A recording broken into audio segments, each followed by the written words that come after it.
Two late flags come in. Lacey was tackled by Nate Lee, the corner. That's going to be close because I thought I saw the ball coming out before he went down. I thought they stripped him. The football is marked. Well, is it marked anywhere? I think it's marked at the 26. They're going to say it's Crescent's ball.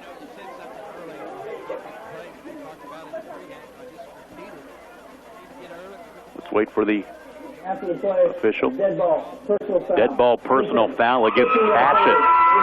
15-yard penalty that will go against Cashion. That is their 7th penalty of the night. Boy, you can't add to the problem by, I don't know what happened, but you know, that's just compounding the problem. 41-yard line. They had to play defense very nicely.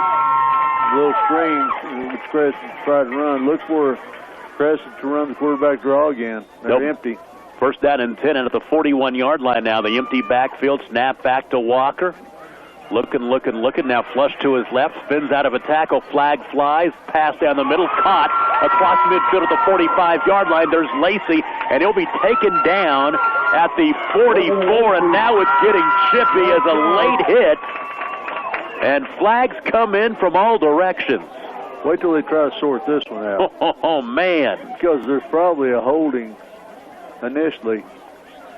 The pass from the 41-yard line across midfield to the 46 of Cashion.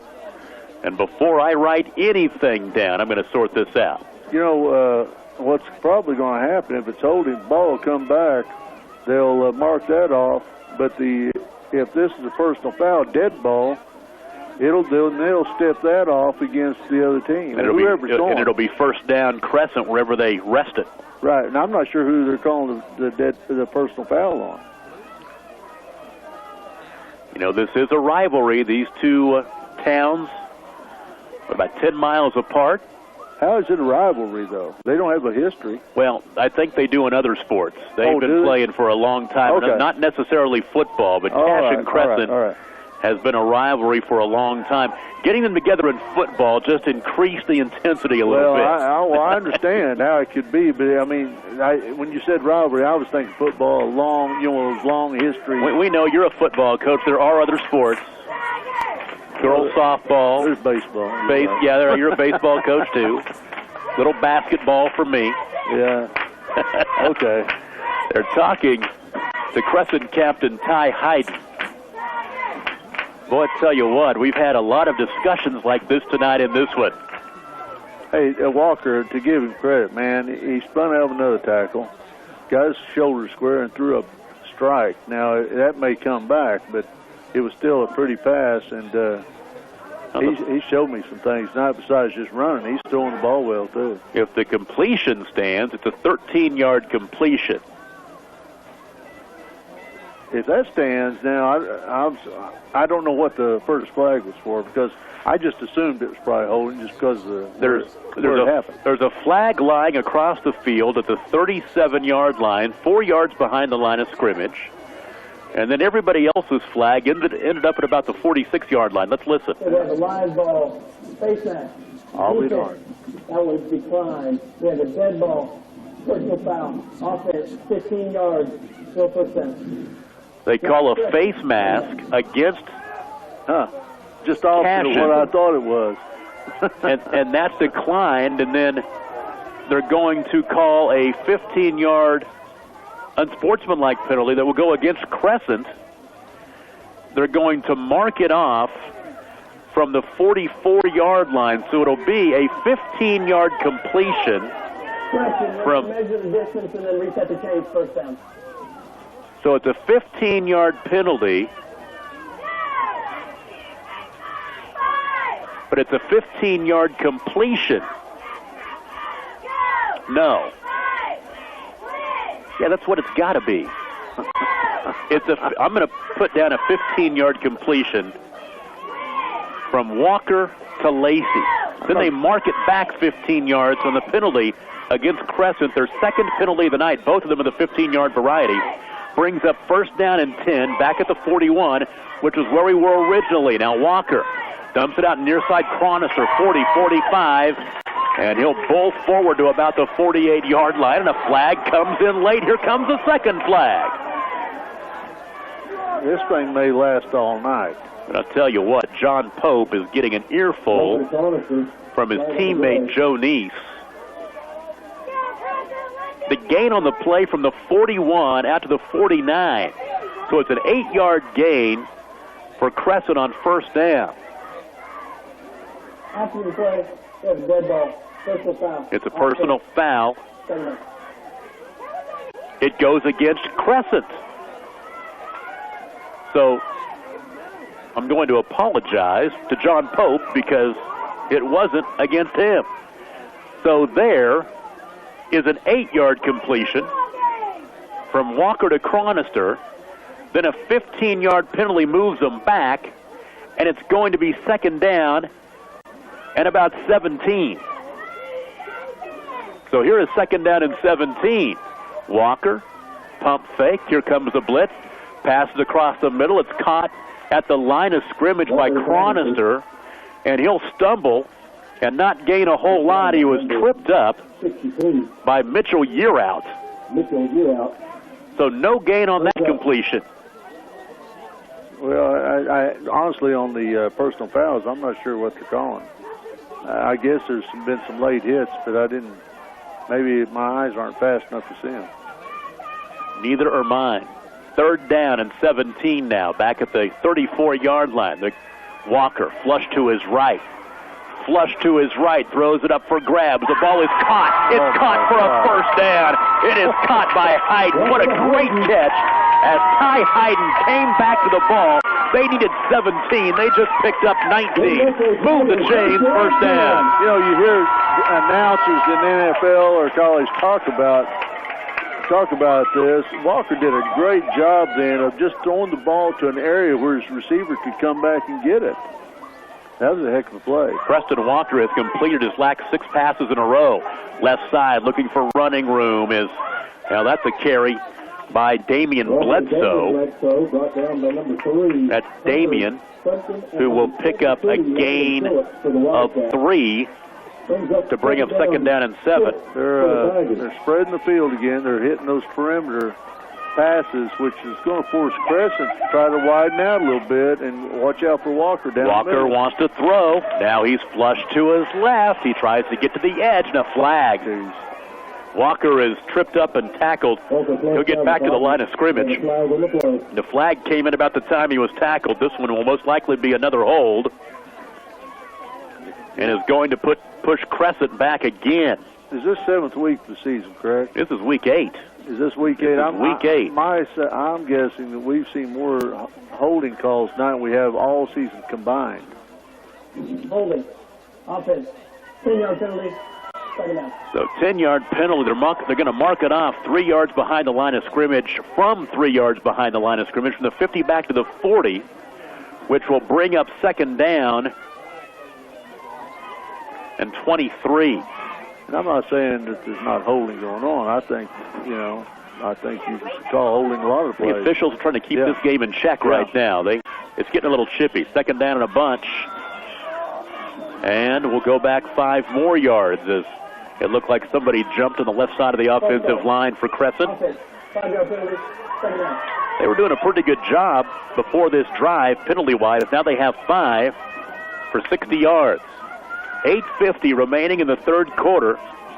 Crescent leads Cashion 15-14. Tom Nelson and the coach Rick Evans, glad to be with you on the High Plains Insurance K&ID Area Game of the Week, and also Pioneer Internet, PLDI.net on Internet TV tonight. Rolling right is Walker. Now he's flush. That might have been a face mask. There it is. He's still up. He's rolling to his right now. Cronister's wide open. He'll pass across the middle. The ball is caught by Hayden. 45-50. 45 down to the 43, and a late flag. I think T.J. Martin might get called for something.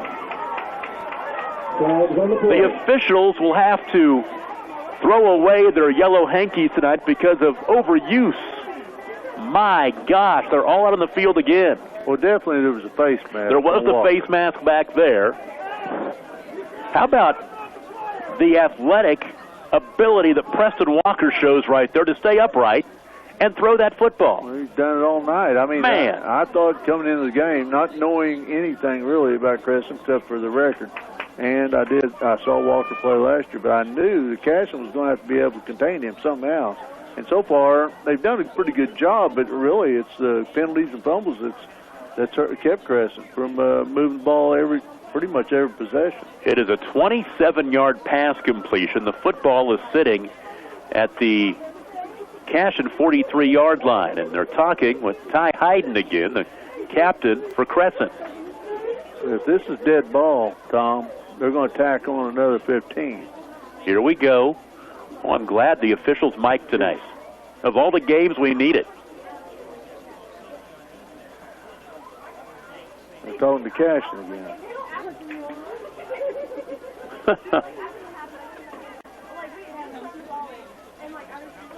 We're going to be here for a while at this rate. Check a score for you. Ringwood leads Wacomas 50-20 with 4:08 remaining in the third quarter. O'Keene has taken a 42-6 lead on Beaver with 8:49 remaining in the third quarter.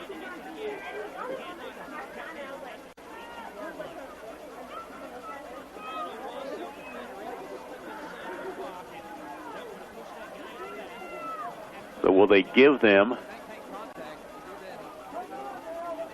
the 23-yard gain on the pass play? And they're going to tack on. They're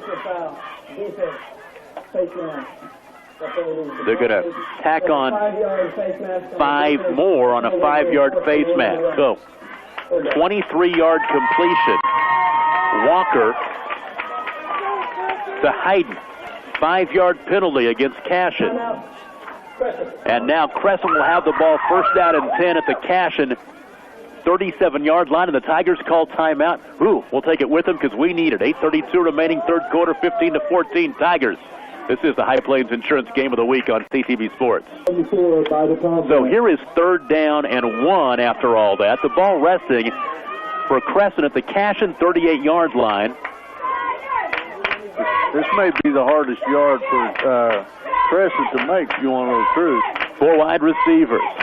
They'll give it to Walker, and he will be spun down for a 3-yard loss in the backfield. Was that Quast who came through to make the initial contact? It's going to be a loss of 2. Good call. Well, it's just when you've got a spread team, sometimes it's tougher to make the short yardage because the defense has their ears laid back, and it's just I've just watched too much football. That's the way it is. They're going to go for it on 4th down and 4 from just outside the 40-yard line. Walker takes a shotgun snap. Now he's flushed to his right, buying time. He wants to run, and he will not get to the first down. He'll go airborne and dive to the 39-yard line. He'll come up 2 yards short after a gain of 2, and that is where Cashion will take over 1st and 10. They could have called a hold of the game. I missed the number. It wasn't just a hold. He had a hold of the Cashion kid's jersey, almost tore it off the shoulder pads, the one the lineman did. So, you know, when we see these holding calls, if it's so obvious, they got to call it. And that was one they probably chose not to call. I can't believe the ref didn't see it. Cashion trailing by a point, going from right to left here in the third quarter, into the breeze, which is not blowing like it was. Reasoner across the middle, pass complete at the 45-yard line to Joe Neese. Neese will make his 4th catch of the night. And now, a scrum and a scramble, and he flags this time. No, and here's why. They never blew the whistle. Neese was never down. So Neese continued his forward motion. To get up and run, and luckily for Crescent, one of the kids was on top of things and tackled him, threw him back down. He'll gain 9. Carries out to the 48-yard line. 2nd down and 1.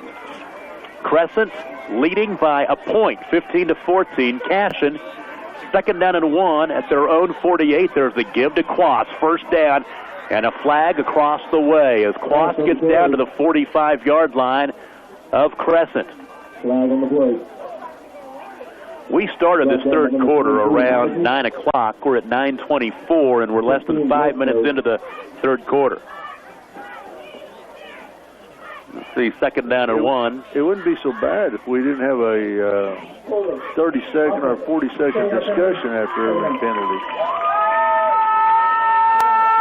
It is a hold, and they will mark it back from the 50. So it's a gain of 2 on the carry for Quast, then knock them back 10. I'm about to run out of squares on my penalty line for Cashion. Second down and 8 now. Reesner shotgun with Quast to his left, T.J. Martin to his right. They'll check the play. Now reset, wideouts left and right. Goes Quast off the right side, and he'll get back out across the 45-yard line to the 46. He'll gain about 5. Number 2 for Crescent did a good job of making the tackle. He got some help, but that's Brady Wallace. Brady Wallace, the 5'7", 150-pound junior. So brings up third down and 3 now.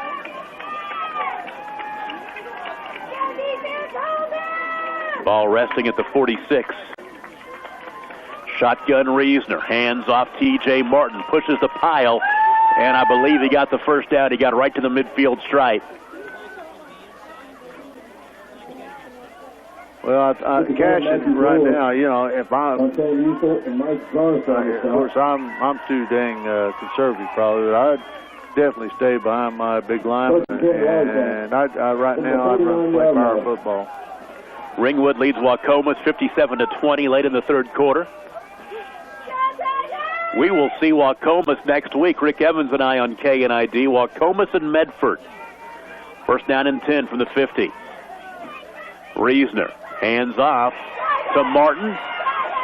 Martin carries across the 50 down to about the 45. I thought he might have lost the ball. He looked like something happened over there on the other side of the pile-up, but it will be a carry of 6 yards for Martin down to the 45-yard line to bring up second and 4. Tom, he made 2 people miss him different times where he would have had no gain. But he, like I said, laterally he'll hop, jump.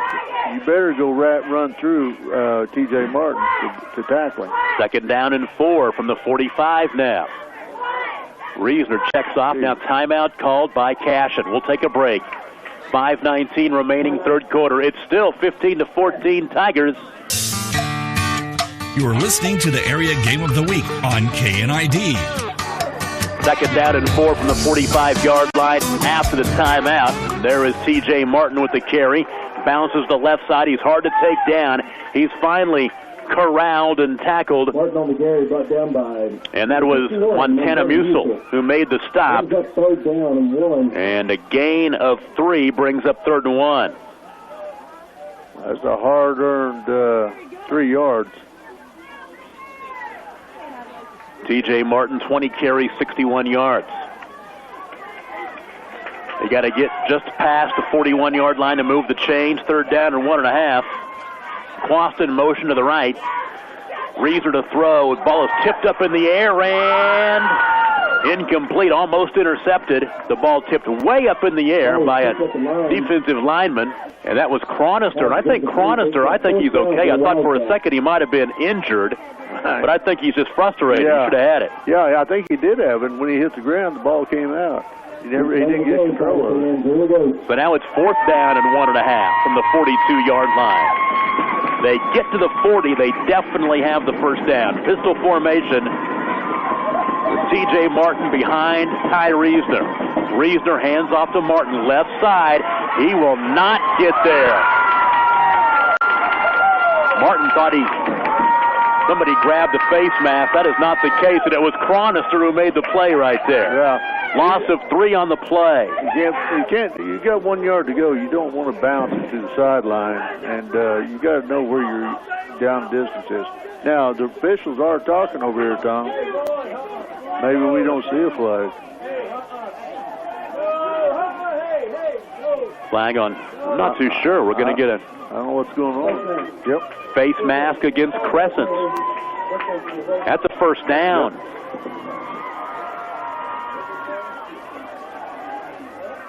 That's a first down right there. Is it a 15-yarder or a 5-yarder? It's a 5-yarder to the 40-yard line. Move the chains. Well, you said Martin evidently indicated he had got a face mask. And they called it. But I didn't see the flag. I mean, 1st and 10 from the 40-yard line now. The drive continues. Reisner wants to throw, looking right side wide open. The ball is caught at the 12-yard line. Or did he drop it? It's incomplete. It should have been caught across the way. Is that Hunter Sunken, I believe? It's Hunter Sunken with the drop over there. He was open, was waiting for it. Had to come back a little bit. He was open by 15 yards maybe. It was definitely a blown coverage. I didn't see what they did on that side. They probably ran some type of wheel route, got him down the sideline, but he's an interior receiver. Here comes the 10th play of the drive. 2nd down and 10, 4:15 remaining, 3rd quarter. Reisner shotgun. Martin flanked to his right. 4 wide receivers. Reisner to Martin. Martin will get across the 40, and he stopped right there. Hayden comes up. Also Cronister, a gain of 1 to bring up 3rd down and 9. That's a good call defensively. Man, they run a little stunt. That's one of your linebackers coming through on a run-type stunt, and just did a great job staying low and getting Martin before he could get going. Coming into this ball game, I thought we might see kind of an offensive shootout. That has not been the case. The defenses have really come to play, especially here in this 3rd quarter, helped out by the penalties. 3rd down and a long 9. Reisner shotgun. 4 wide receivers. Reisner flush to his right. Throws to the end zone. The ball is caught by Sunken. Touchdown.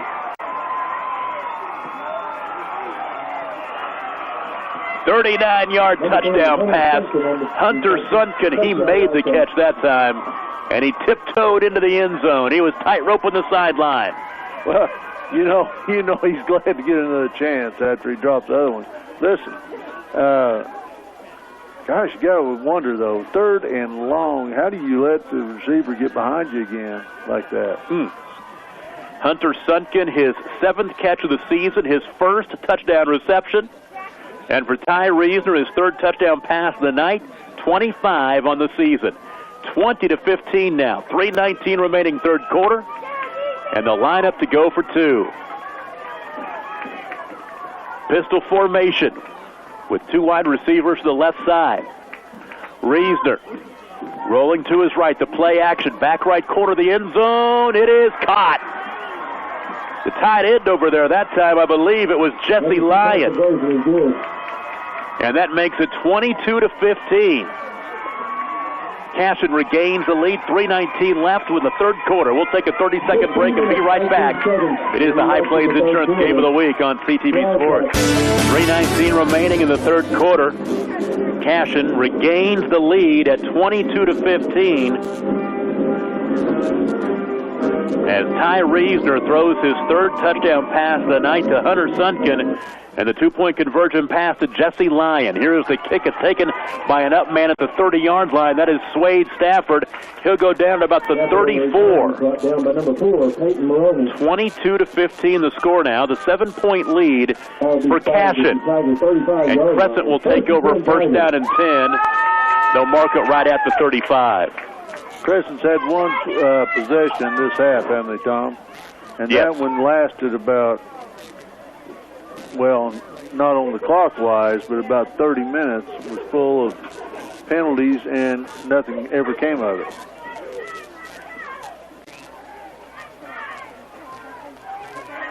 First down and 10. Left side pass is caught. There's 1st down yardage. Tiptoeing down the left sideline. Across the way is Swade Stafford. So Walker hit Stafford. The gain from the 30. Let's see here, from the 35-yard line out to the Cashion 47. That's a gain of 18. Ooh. And on 1st down, a little bit of running room that time as Chronister to gain about 6 or so. Well, they haven't done much up the, running the ball between the tackles since maybe early in the game. Maybe caught Cashion a little bit off guard then. It was a good run, good play. Gain of 5 for Chronister, 2nd and 5. And there's Chronister again. Not a whole lot there that time as he is slowed down and eventually tackled, leading the way for Cashion, John Pope. Brought down by a host of Wildcats. Well, I think that if Cashion knows that you're coming, it's going to be tough for the Crescent linemen to get some push just because of the size differential. I think you got to keep them off balance.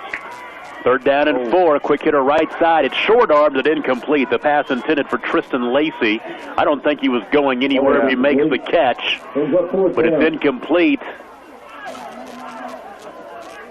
And the chain gang moved the ball back. Nope, that was an incomplete pass, so it's going to be 4th down and about 5 at the 41-yard line. 2:15 remaining, 3rd quarter, 22-15, Cashion. I'll tell you that not right now. It's probably not time to do it, but if he could fake that, give it a pump, the receiver, that Cashion corner's coming so fast on that, the receiver could just run by him after the fake, probably wide open. 4th and 5. Walker wants to throw. Now he wants to run, and he'll be drilled to the line of scrimmage, and Cashion will take over. Big 4th down stop right there, and leading the charge for the Wildcats is Landon Phillips that time. Well, give Cashion credit. Since early in the game when Walker had a couple of big runs on 4th down, or excuse me, not necessarily 4th down, but long yardage, they have pretty much shut him down, be able to run between the tackles on the draw or anything. So Cashion takes over 1st down and 10 from their own 42-yard line, leading 22-15, late 3rd quarter. Reesner wants to throw. Right side double coverage, pass incomplete, and they're going to call pass interference as Joe Neese was pushed, and I think he was pushed by Preston Walker. That'll be a big penalty right there that'll move the ball into Tiger territory. Cashion quarterback Reesner, he just then, he acted like he was handing the ball off or fumbling or something. I don't know what he did. But anyway, it was a design play to try to get the corners to set and run that receiver past him down the boundary. The penalty will move the ball down the field to the Crescent 43. 1st down and 10, Wildcats here with a 7-point lead. They just regained the lead on a 39-yard touchdown pass from Reesner to Hunter Sunken. 1st and 10 from the 43. He'll hand off to Quast this time, and he'll stay on his feet. He's finally tackled from behind and taken down by Montana Musil, but not before he gains 8 to bring up 2nd down and 2.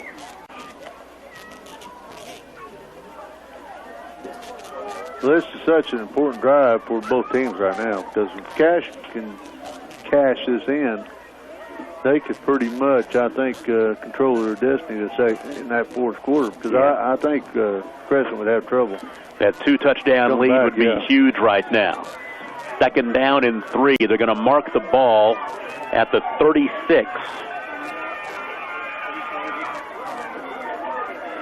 Shotgun Reesner. Quast in motion. Little play action, but a whistle stops the action. There's a false start, illegal procedure, 5 yards against Cashion. That's big for Crescent right there. Well, I'll tell you, though, that play there was got off to a bad start, but Reesner has really played a good game, too. Throwing the ball, he's put it on the money several times. He had some passes dropped. 10 penalties, 75 yards for Cashion tonight. It'll go back and be 2nd down and 8 now. They'll mark it back at the 41.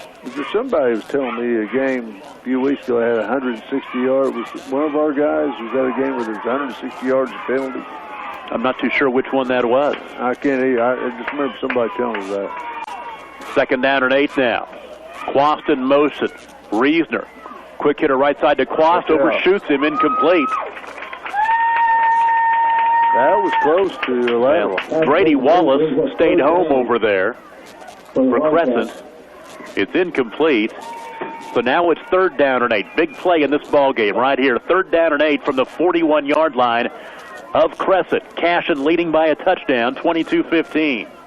Well, Cashion's done a pretty good job of converting these long yards. In fact, they hit a touchdown on one earlier in the game.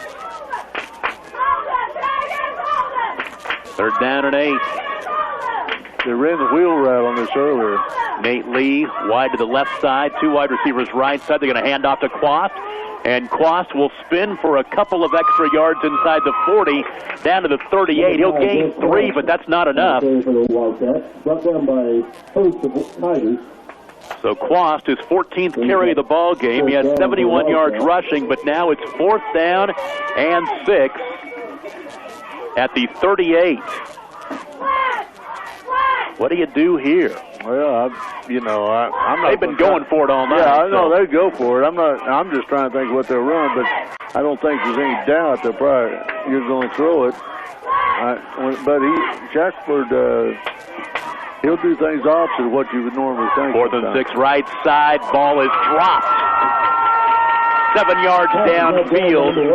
It was in traffic. Joe Neese had his hands on it, but there were 2 Tigers very, very close. Incomplete, and Crescent will take over 1st and 10. Well, I think that Walker came up from the safety position and got a piece of it. Did a good job of breaking on the ball. So Crescent now will take over at the 39, their own 39-yard line, with 10 seconds remaining in the 3rd quarter. Trailing by a touchdown with the wind here in the 3rd. Walker back to throw, puts it up. He's looking to go to Lacey. Lacey makes a great catch, but he's out of bounds. Yeah. Wow. He was covered by Nate Lee, but Lacey had him beat by half a step, and he reeled in the catch on the run down the right sideline, but he wasn't in bounds. Tom, I'm telling you that if Crescent goes to that double slot, whatever they've been running the screen out of, and they can do a little pump action like you see the quarterbacks do, to the screen first, and that receiver break long, I guarantee it'd be wide open. 2nd down and 10. Final play of the 3rd quarter. The snap is fumbled past Walker. He'll fall on it back at the 26, and that'll be a loss on the play of 12 yards. And that will be the end of the 3rd quarter. We go to the final 12 minutes. Cashion leading Crescent by a score of 22-15. We'll be right back from Tiger Stadium in Crescent. This is the High Plains Insurance K&ID Area Game of the Week. We go to the 4th quarter. Crescent with the football trailing 22-15 to Cashion. One final score from 2A. Tonkawa edges Alva 14-13, the final score there. Here it's 3rd down and a bunch, 3rd and 21. Crescent with the ball back on their own 28-yard line. Walker dumps it out right side, caught in space by Cronister. Across the 35, across the 40. He'll go down at the 44. Didn't get the 1st down, but got a lot of it back. 3rd and 21 will turn into 4th down and 5 at the gain of 16. Brings up 4th down for the Tigers. Didn't see who made the tackle, but that was maybe a saving tackle. They're going for it on 4th down and 5. From the 44-yard line. Oh, geez. Penalty. Flag comes in before the play gets underway. Are we having fun yet? Now, timeout called by Cashion. Pistol formation with Walker. Cronister behind him and to his left. 4 wide receivers. Walker takes the snap. Rolling to his left. Rolling. Throws it back to his right. The ball is caught for a 1st down. That is Hyden making a big catch. A gain of 6. 1 more yard than they needed. Move the chains. 1st down. I'll tell you though, Hyden made a nice catch, but you got to get Preston Walker has really been impressive with his just his command of everything he's doing. He's just kept the ball alive and made smart plays. That's offside. 1st and 10 from the 50, and coming on the blitz before the ball was snapped is Jesse Lyon. There's 5 yards the easy way. The 11th penalty against Cashion tonight brings up 1st and 5. Something to keep in mind. Tristan Lacey can kick a field goal for you. If you get down there into field goal range, of course, they need that touchdown. I'm thinking more about the extra point at this point, I guess. But back to throw is Walker. Across the middle, the ball is off the hands and tipped up into the air and incomplete. And Ty Hayden couldn't reel it in across the middle, 10 yards downfield. Man, I'm not sure if he would have just let it go. Number 4 was wide open right behind him, Swade Stafford. Yeah. Might have been intended for him in the first place. That's why I thought it was going to him. 2nd down and 5 from the 45. Good zip on the ball. Crescent converted a huge 4th down. Now they try to keep the drive alive. 2nd down and 5. Walker across the middle, wide open at the 35. There is Lacey. He stays on his feet, down to about the 31. There's a gain of 14. Move the chains, 1st down. I tell you what, Walker is such a threat that, they're dropping back into coverage, but they're really so afraid of him running that they're allowing him just to step up in the pocket right now, and he's doing a great job.